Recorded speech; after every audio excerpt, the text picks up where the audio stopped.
The VW Golf 8's MIB3 infotainment system can sometimes freeze or experience lag due to software glitches. A reboot is a quick restart that clears temporary memory without erasing personal data. Hold the power button for 10 to 15 seconds until the screen turns off and restarts. This fixes minor glitches. A factory reset wipes the system back to original settings, deleting personal data like Bluetooth pairings and preferences. Access it via Settings, System, Factory Reset. It takes 5 to 10 minutes and requires repairing devices. Use Reboot for minor glitches. Choose Factory Reset if Reboot doesn't fix the issue or before selling the car.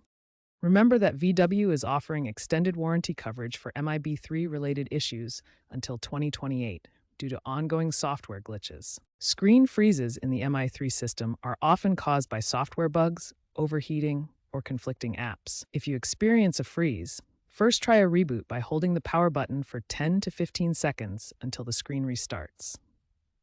If Reboot doesn't work, a factory reset might be necessary.